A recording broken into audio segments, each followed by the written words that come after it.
Bismillahirrahmanirrahim. Going to start a new subject. तो आपका दूसरा जो सब्जेक्ट है उसे हम स्टार्ट करेंगे आज, जो है आपका सर्फ का पार्ट। इसमें हम वर्ब के साथ, अफ़आल के साथ ना डील करते हैं। मैं चाह रहा था कि ना पहले आप ना वो का एक मेजर पोर्शन कवर कर लें, उसके बाद हम सर्फ को स्टार्ट करेंगे, क्योंकि सर्फ की किताब ना बहुत बड़ी है, कवर करने में बहुत ज़्यादा टाइम लग जाएगा। कि तकरीबन 3 कोर्स तक ना सिर्फ सर्फ करने में टाइम लग जाएगा। वो छोटा है लेकिन कॉन्सेप्ट जो है उसके अंदर बहुत ज़्यादा है। सारे कॉन्सेप्ट जो है आपको मेमोराइज करने हैं और याद रखने हैं, और फिर उसकी एप्लीकेशन भी जो है साथ साथ सीखनी है। तो मैं देख रहा था कि आप लोगों के लिए ना कॉन्सेप्ट जो है बहुत ज़्यादा हैवी हो रहे हैं। यानी कि आप जो है अगर से 2 क्लासेस पर वीक भी करेंगे तो भी कॉन्सेप्ट ज़्यादा होने की वजह से आप लोग भूल रहे थे।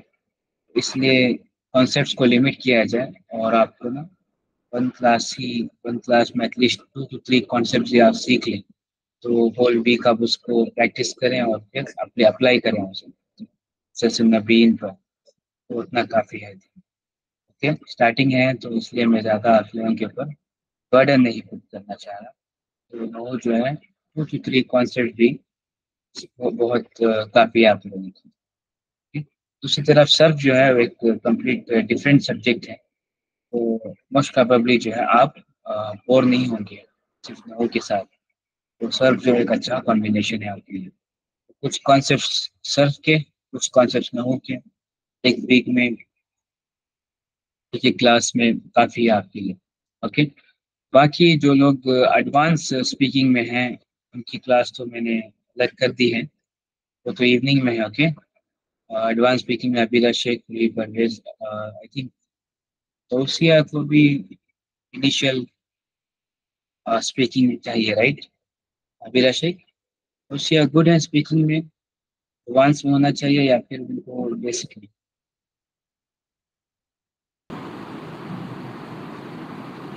पता नहीं, देखना पड़ेगा। ठीक है, आप देख कर बता दें मुझे। अगर एडवांस में होना चाहिए तो उनको भी एडवांस ग्रुप में ऐड कर दीजिए। ठीक है? वरना फिर उन्हें मॉर्निंग वाली बैच में ही बुक वन जो है उसी के अंदर एनरोल कराते हैं। ठीक है?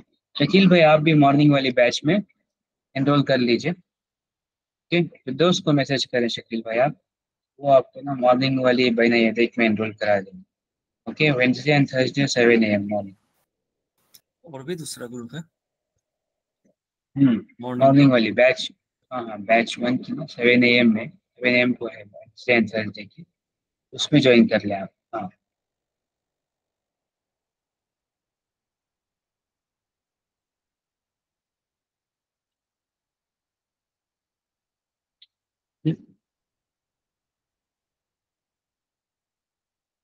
ठीक शकील भाई, बुक वन ओके है आपके लिए? जी जी। बैन देख, हाँ, आप ना बैन देख कर सर पर न वो ना आप ऐसे ही कंटिन्यू रख सकते हैं। बाकी रूही परवेज आप ओके है ना एडवांस के साथ, या फिर आप अभी बेसिक करना चाहते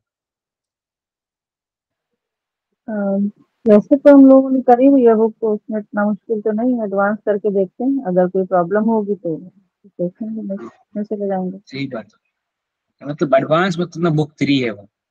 बुक 3 में ना मैंने बुक थोड़ी देखी सी थी, क्या, देखी मैंने। तो उसमें स्ट्रक्चर ना स्ट्रक्चर तो सेम है, ग्रामर स्ट्रक्चर पार्ट सेम ज्यादा है, है ना उसमें शायद, ग्रामर का नहीं पार्ट ज्यादा है शायद उसमें।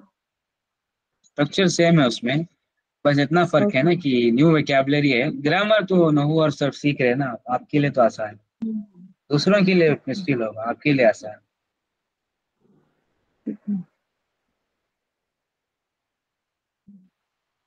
Okay, let's start the book from the treasures of Arabic morphology. Okay, बिस्मिल्लाहिर्रहमानिर्रहीम min कुनूज सर्फ। ओके, कुनूज सर्फ जो है इस किताब का नाम।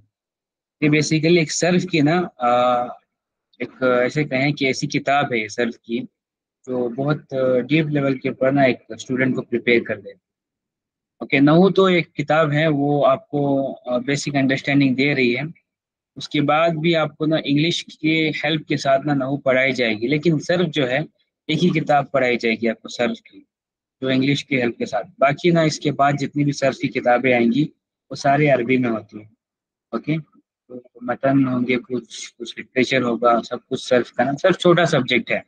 ओके, ये वाली किताब आपने ना 1 साल तक कंप्लीट कर ली तो बाद में ना आप 6 महीने में सारी सर्फ मुकम्मल कर सकते हैं। लेकिन नहू बहुत बड़ा सब्जेक्ट, उसके लिए 5-6 किताबें भी आप कंप्लीट करेंगे तब भी जो है आपका वो कंप्लीट जो है उस तरीके से नहीं होगा हाई लेवल के ऊपर, लेकिन अच्छे खासा हो जाएगा। तो वो एक वास्ट सब्जेक्ट है क्योंकि वो सेंटेंस के साथ डील करता है, सर्फ जो है वो वर्ब के साथ डील करता है सिर्फ। तो इसलिए सब्जेक्ट छोटा है लेकिन कॉन्सेप्ट इसमें भी ज़्यादा है।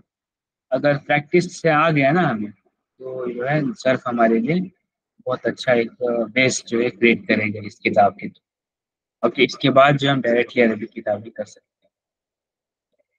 ओके, तो ये वाला ना आपका इंटरमीडिएट में लेवल 1 है, जैसे कि आप जानते हैं। इंटरमीडिएट में ही लेवल 2 होगा, वहाँ पर थोड़ा सा एडवांस सर्फ और एडवांस नहू पढ़ेंगे आप। तो उसके बाद जाकर जो है आपका बलागा सब्जेक्ट जो है शुरू होता है।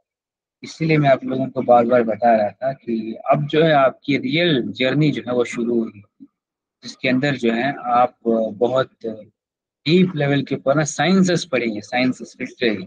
ओके, इससे ना आपका आईक्यू बहुत ज़्यादा बढ़ जाना है, बहुत ज़्यादा, मतलब लिटरली 10-20 पॉइंट्स ना आपका आईक्यू इंक्रीज होगा। ओके, आप टिपिकल इंडियंस की तरह ना 100 to 110 के अगर भी पास पास हैं तो आपका आईक्यू तकरीबन 130 तक चला जाएगा इसके अंदर। उतना ज़्यादा ना आपका ब्रेन शार्प होगा, इतने सारे ना इसके अंदर कॉन्सेप्ट होते हैं। Okay, and believe me 130 IQ वाले बंदे ना मतलब वर्ल्ड में रेयर है, बहुत कम ही लोग होते हैं। तो इसके कॉन्सेप्ट्स अगर से आप ना सही तरीके से मेमोराइज करेंगे, यहाँ पर मेमोराइजेशन, वहाँ पर कॉन्सेप्ट अंडरस्टैंडिंग में होना, कि दोनों की कॉम्बिनेशन देखिए ब्रेन के ऊपर कितना वर्क होता है।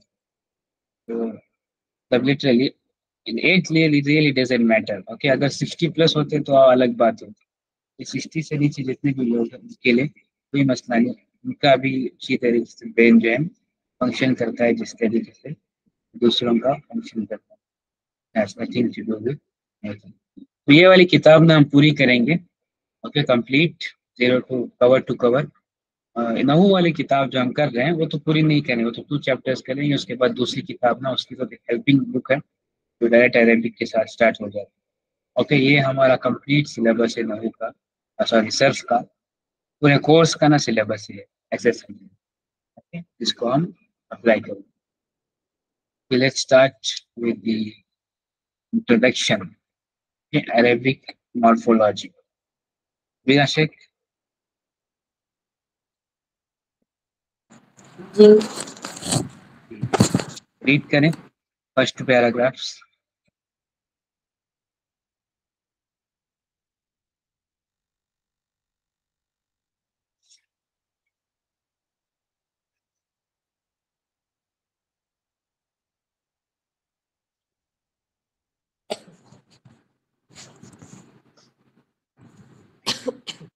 बिस्मिल्लाहिर्रहमानिर्रहीम। Arabic morphology.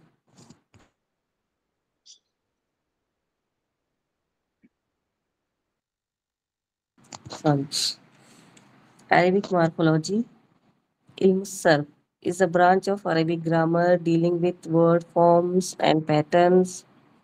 It is highly essential for the इसको क्या पढ़ेंगे incumbent Incumbent student of Arabic incumbent to learn the science. incumbent student of Arabic to learn this science in order to proficient in the language. Acquiring an understanding of word patterns is of prime importance in learning the language.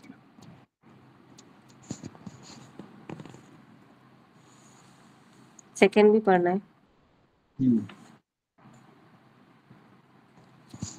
This is a comprehensive book dealing with all the important aspects of the subject. If a student has to study this book truly, he would develop a very good foundation in this science, and it would absolve him for the need of study need to study any further books on the subject. That's good. Okay, तो जैसे आप देख रहे हैं कि यहाँ पर लिखा है कि अरेबिक मॉर्फोलॉजी या फिर इल्म सर्फ जो है एक ऐसी साइंस है अरेबिक की जो वर्ड फॉर्म्स यानी कि वर्ब के साथ और उसके पैटर्न के साथ डील करती है। और एक अरेबिक स्टूडेंट के लिए बहुत ज़्यादा ज़रूरी है कि वो ये वाले साइंस सीखे। क्यों? क्योंकि अगर से वो प्रोफिशिएंट होना चाहता है यानी कि एक एकदम फ्लुएंट होना चाहता है अरबी में, तो उसके लिए ये वाले साइंस जो है सीखना ज़रूरी है।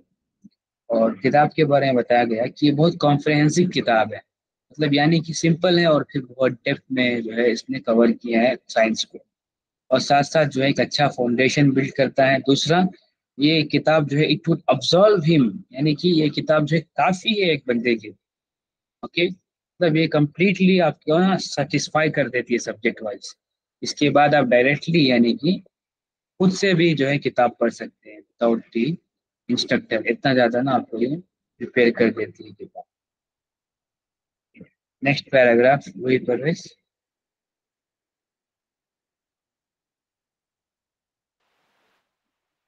The Arabic names of morphologic terms have been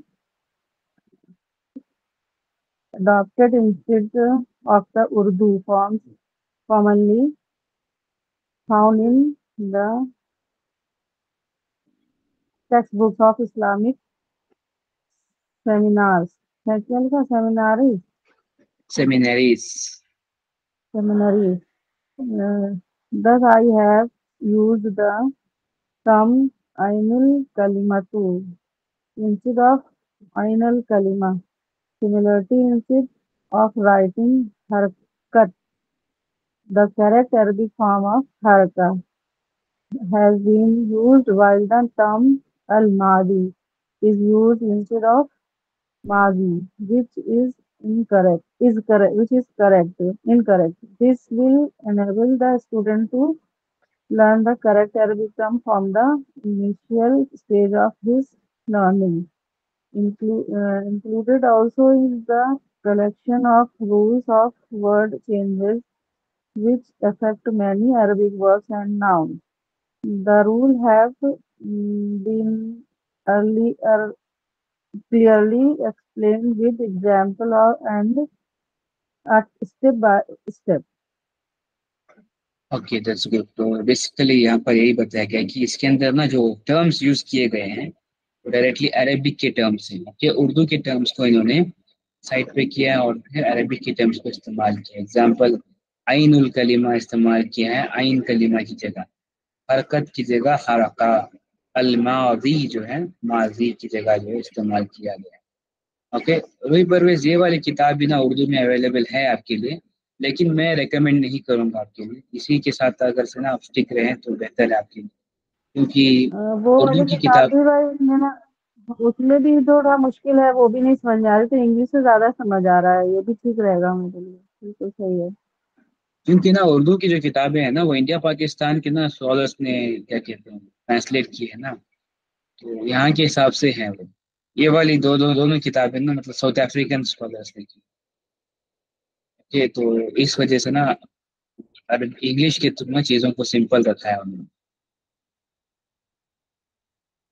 south Africa is one of the major country, like Malaysia जिस तरीके से है ना मुस्लिम कंट्रीज में जो अरेबिक और फिर इस्लामिक साइंसेस को इनकलकेट करता है, उस इसी तरीके से साउथ अफ्रीकन गवर्नमेंट भी बहुत ज़्यादा सपोर्टिव है इस्लामिक साइंसेस और फिर अरेबिक लैंग्वेज के हक में।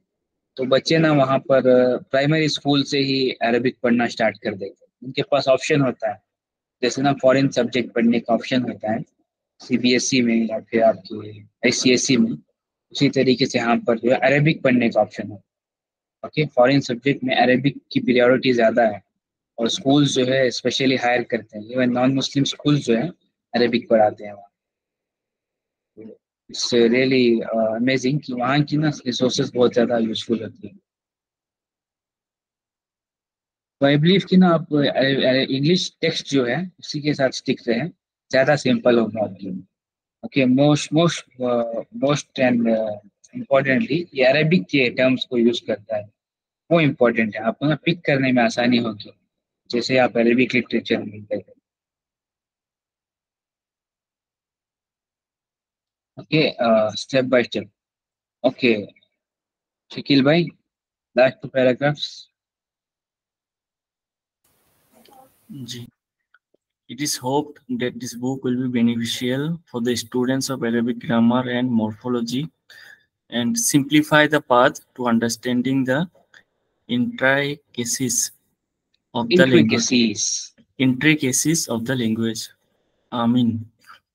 For a detailed discussion on the name of this subject, whether it is called morphology or etymology, refer to Appendix A at the end of this book. Okay very good. तो basically ये बताया गया कि Arabic morphology को simple करके जो है इसके अंदर इसकी इंट्रिकेसीज को समझाया गया है। For a detailed discussion on the name of this subject, whether it is called morphology or etymology, refer to Appendix A at the end of this book. Some useful terms, a paradigm, कुछ useful terms है इसके अंदर, remember याद रख लें आप। Conjugation यानी क्या, पैराडाइम जो टेबल हम करते हैं ना उसको हम कहते हैं conjugation. Inflection, a term used to describe the case system of nouns and other words, यानी कि ऐसे समझिए एक वर्ड होता है उसका डिफरेंट जो फॉर्म होता है, मैंने जो डिफरेंट फॉर्म यानी उसको लोअर लेवल के ऊपर प्रेजेंट करता है किसी वर्ड को, तो उसको हम कहते हैं डिक्लेंशन। आगे देखेंगे आप क्या है वो। Inflection, a variation or change of form that words undergo to mark distinction of case, gender, number, tense, person, mood, voice, comparison. Okay, basically again declension का opposite है inflection, जो ना किसी वर्ड को दूसरे लेवल के ऊपर लेकर जाता है।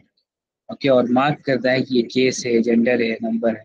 Okay, we'll see that in future classes. Linguistic and philology, it means study of the language. Paradigm, nouns in grammar, set of all the forms of word. सारे जितने भी ना फॉर्म्स होते हैं वर्ब के, वो टेबल जो है ना उसे हम कहते हैं पैराडाइम। और कॉन्जुगेशन भी जो है वो टेबल को ही कहते हैं, लेकिन वो फॉर्म्स में जो अपीयर होता है बेसिकली उसको हम कहते हैं कॉन्जुगेशन। ओके, यानी कि फाला फाला जो फालू जो है ना, वहां से लेके फालता फालना तक जो है, ये फॉर्म्स की वेरिएशन को हम कहते हैं कॉन्जुगेशन, उस टेबल को हम कहते हैं पैराडाइम।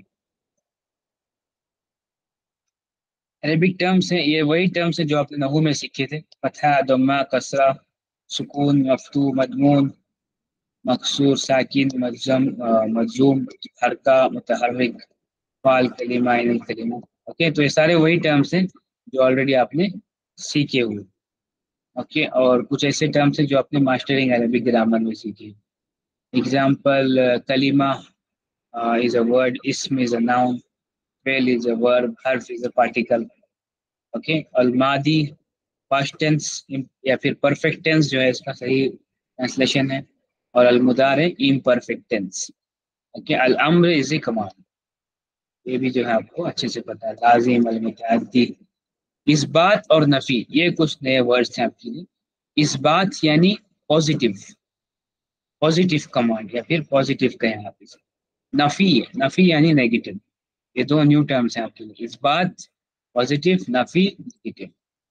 मारूफ और मजबूर भी पता है आपको। Okay, let's start with the second category of verbs. Second category of words with regard to the root letters are huruful asliya. Okay, remember, याद रखें सारे अरेबिक टर्म्स को बोलना नहीं है आपने बिल्कुल। okay?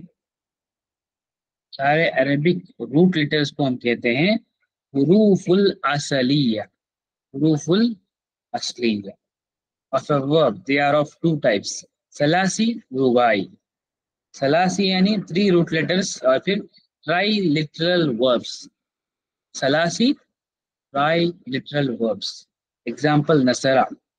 नसरा is a 3 root letter verb. क्यों? सिर्फ 3 ही तो लेटर हैं इसके अंदर, नून, सौद और रॉ। इसी तरीके से दूसरा टाइप है रुबाई। रुबाई यानी क्वाड्रिलिटरल वर्ब्स, 4 रूट लेटर जिसके अंदर होते हैं उसको हम कहते हैं क्वाड्रिलिटरल वर्ब्स। एग्जाम्पल है बअसरा, बअसरा, बा आइन सा रा। ओके, तो दो तरीके के वर्ब्स हैं, एक है सुलासी, दूसरा है रुबाई। सुलासी यानी ट्राइलिटरल, रुबाई यानी क्वाड्रिलिटरल। Each of these types is further divided into two categories. ये दोनों को जो हम फिर से डिवाइड करते हैं दो कैटेगरीज में। एक है मुजर्रद, मुजर्रद the almadi consists of letters only without any extra letter। यानी कि मुजर्रद का मतलब है सिर्फ वो 3 रूट लेटर या सिर्फ वो 4 रूट लेटर जो वर्ड के असल में हैं। ओके, हुरूफुल असलिया जो है अगर से वर्ड में एग्जिस्ट कर रहे हैं और बाकी कोई एडिशन नहीं है उसके अंदर, तो उस वक्त हम कहते हैं उसको मुजर्रद। ओके, मुजर्रद भी दो किस्म के हैं, एक है सुलासी मुजर्रद, दूसरा है रुबाई मुजर्रद। सुलासी मुजर्रद एग्जांपल यहाँ पर देखिए, नसरा, नसरा सुलासी मुजर्रद है, क्यों? सिर्फ 3 इसके अंदर रूट लेटर हैं जो एक्चुअल में इस वर्ड के रूट लेटर है, यानी कि हुरूफुल असलिया है। इसी तरीके से बक्सरा जो है ये रुबाई मुजर्रद है, यानी कि एक्चुअल में इसके अंदर जो 4 रूट लेटर्स हैं, हुरूफ असलिया हैं, वही जो है इसके अंदर है। इसके अंदर एडिशन नहीं हुआ, अलिफ बाद में नहीं आया हुआ, ता नहीं आया हुआ, वाव नून या फिर या नून नहीं ऐड हुआ। ओके, जो रूट लेटर्स हैं यानी कि हुरूफ असलिया वही इसके अंदर जो है अवेलेबल है आपकी। ओके, दूसरा है मजीद फी। मजीद फी अलमादी has root letters plus extra letter, sorry यहाँ पर ना मिस्टेक है, ये मुदारे है। ओके, इसको करेक्ट कर लीजिए अगर से आपके पास प्रिंट आउट है तो, ये मुदारे, मुदारे। ओके, मजीद फी, मजीद फी यानी अगर से हम रूट लेटर के साथ कोई और वर्ड ऐड करते हैं, यानी कि कोई और लेटर, जैसे कि अलिफ हो गया अमर में, ता हो गया मुदारे में, वाव नून या फिर या नून हो गए, तो जब हम किसी लेटर्स को ऐड करते हैं वर्ब के रूट लेटर्स के साथ, तो उस वक्त हम कहते हैं उसे मजीद फी है। क्या कहते हैं? मजीद फी है। एग्जाम्पल क्या है उसका? नसरा यनसरू, यनसरू जो है इसका एग्जाम्पल है। उनसुर इसका एग्जाम्पल है। क्यों? यनसुरू में या ऐड हुआ है, उनसुर में अलिफ ऐड हुआ है, राइट।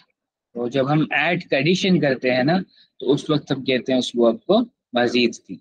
और मजीद फी भी दो तरीके के हैं, एक है सुलासी मजीद फी, दूसरा है रुबाई मजीद फी। सुलासी मजीद फी, दूसरा रुबाई मजीद फी। सुलासी मजीद फी का मतलब है 3 रूट लेटर्स जो ऑलरेडी हैं उनके साथ कोई एडिशन होती है तो वो सुलासी मजीद फी है। रुबाई मजीद फी का मतलब ये है कि ऑलरेडी जो 3-4 रूट लेटर्स हैं उसके साथ कोई एडिशन होती है तो वो रुबाई मजीद फी। कुछ एग्जांपल्स देखिए यहाँ पर। सुलासी मुजर्रद 3 रूट लेटर्स, यानी कि एग्जांपल नसरा। सुलासी मजीद फी 3 root letters plus extra letters, यानी कि इज्तनबा यज्तनिबू। ओके, इसका ना जो इज्तिनाब है, जो लेटर है, इसके अंदर जो एडिशंस हुई हैं अलिफ, ओके, बा, ये असल में मजीद फी लेटर्स है। ओके, इसी तरीके से रुबाई मुजर्रद 4 रूट लेटर्स, बअसरा। रुबाई मजीद फी 4 root letters plus extra letters, तसरबला। ओके, तसरबला जो एडिशन है उसको हम कहते हैं मजीद। क्लियर है? जी। ओके, अभिलाष क्विकली बताएं कितने टाइप्स के वर्ब हैं और क्या क्या है।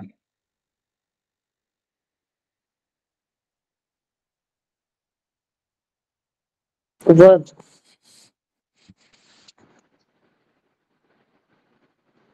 सलासी, रुबाई, मुजर्रद, मजीद फी। मतलब के साथ बताएं, ऐसे ऐसे पढ़ाएंगे आप बच्चों को, पढ़ाना देंगे सलासी, सलासी यानी जिसमें सिर्फ हुरूफ असलिया होते हैं, सिर्फ रूट लेटर्स से बनता है, जैसे नसरा, कसरा।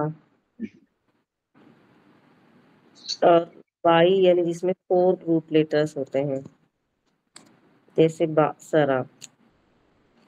इसमें बा, आइन, सीन, रा, तो चारों भी रूट लेटर्स है। तो जिन वर्ब्स में 3 रूट लेटर्स होते हैं उनको सलासी कहते हैं। इसमें 4 रूट लेटर्स होते हैं उसको रुबाई कहते हैं। और मुजर्रद, मुजर्रद यानी जो जैसे माजी होते हैं जिसमें सिर्फ रूट लेटर्स होते हैं उसको मुजर्रद कहेंगे। और मजीद फी यानी रूट लेटर्स के साथ प्रीफिक्स और सफिक्स या एक्स्ट्रा लेटर्स ऐड होंगे उसको मुजर्रद कहेंगे। जैसे नसरा जो है मुजर्रद है।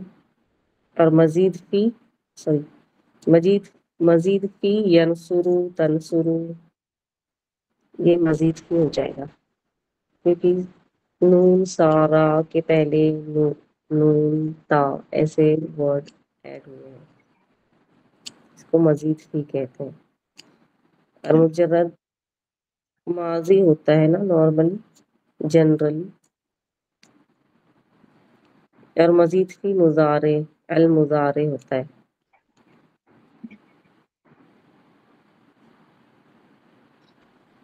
सही। सही। ओके माशाल्लाह। लाइक तो आप लोगों को ना एक्सप्लेनेशन अच्छे से समझ आ गया होगा माशाल्लाह। ओके अब हम एक्सरसाइज करते हैं। ओके एक्सरसाइज नंबर 1 जो है, determine whether the following words have 3 letters of 4 letters. A B, B Parvesh, C D Shakeel भाई, ई बिलाशर।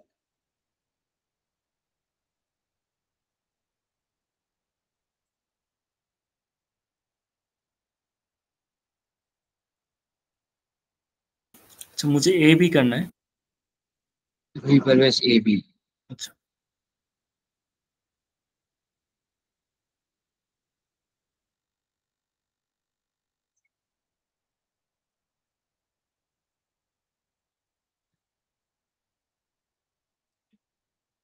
बी परवेश आपको आवाज आ रही है मेरी?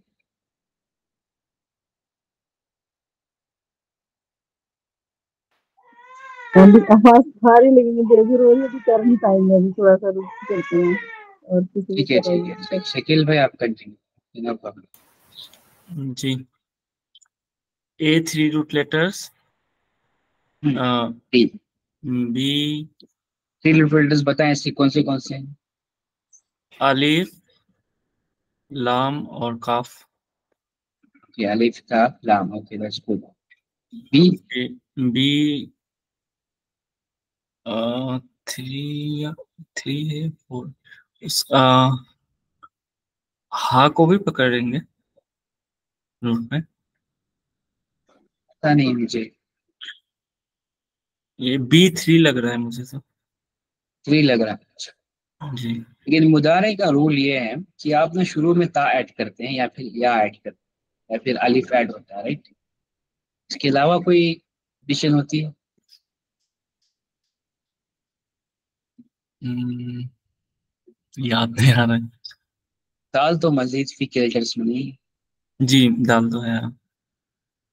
दाल, कहीं रा। पढ़ा आपने कि दाल जो है वो मजीद फी लेटर यानी कि वर्ब से पहले आता है? वर्ब से पहले। वर्ब से या पहले या था अलिफ आता है, राइट? अच्छा, जी मुझे फिलहाल याद नहीं आ रहा है। That's good. ओके। ओके अभी राशिक सी डी। खरजा, सलासी, खलासी क्या है? ज़ाफ़र, सलासी, क्या बोलेंगे इसको? खलासी मुजर्रद। सलासी मुजर्रद। ज़ाफ़रा, रुबाई मुजर्रद।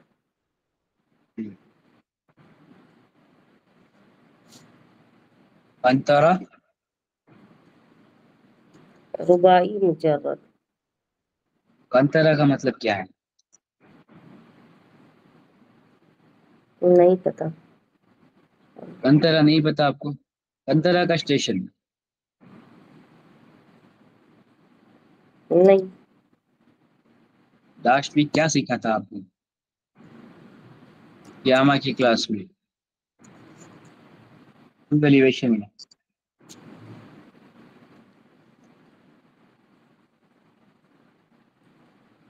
एलिवेशन में कंतर नहीं पता, याद नहीं।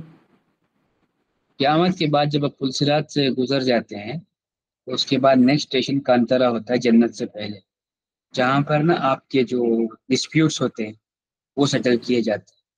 यानी कि छोटे छोटे जो डिस्प्यूट्स होते हैं, किसी से नफरत की, किसी से बुग्ज रखा, किसी को गाली दे दी थी, या किसी के ऊपर बिला वजह गुस्सा कर दिया था, तो ये सारे जितने भी आपके छोटे छोटे मामला थे उसको सेटल करके आपको प्यूरिफाई करके ना जन्नत में एंटर कराएगा। वो वाला स्टेशन को कहते हैं कांतारा। मैं पिछले सेशन में नहीं थी। पिछले नहीं, पिछले से पिछले वाले में अब थे आप, मैं देखा था। पिछले से पिछले पता नहीं। क्या करते हैं आप, क्यों आते हैं सेशन में, नोट्स नहीं बनाते आप? वो पिक्चर देख लीजिए आप इसमें। पर मैं उसमें भी नहीं थी, शायद देखना पड़ेगा। थे आप, नोट्स नहीं बनाते आप सिर्फ सुनने के लिए आते हैं आप। ठीक है।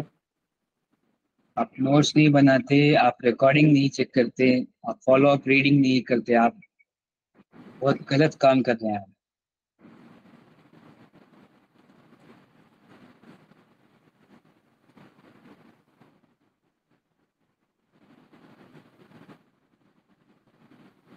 आपसे चेक करूंगा मैं आपको। ठीक है। ठीक। शकील भाई सारे टर्म्स के मतलब बताएं।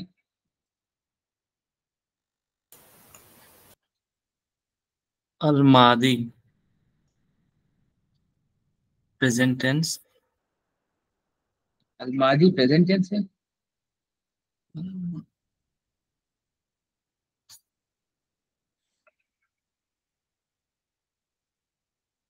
मुजारे पास्ट टेंस था ना? अलमादी मतलब परफेक्ट टेंस यानी कि पास्ट टेंस। अच्छा सॉरी, अलमादी past tense, perfect tense, past perfect tense. Past tense उसका मतलब मीनिंग है, लेकिन उसका जो टर्म है वो परफेक्ट टेंस है। अच्छा अच्छा, अलमादी परफेक्ट टेंस, अलमुजारे प्रेजेंट, इसको कोई और टर्म है क्या?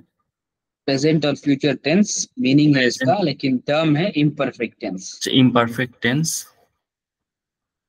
अल अम्र, कमांड, कमांड, सलासी, सुलासी, सुलासी,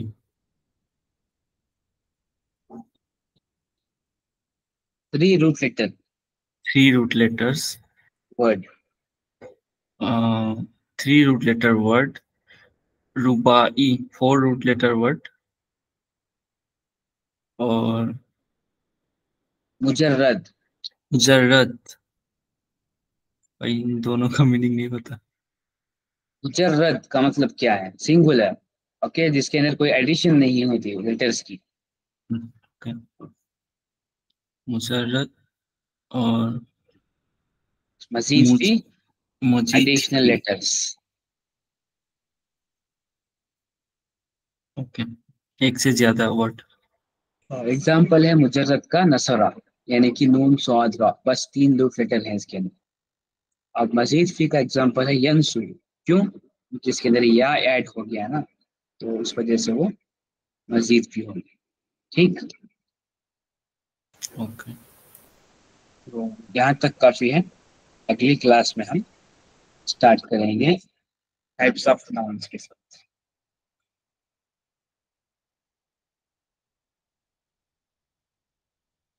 कुछ सवाल है?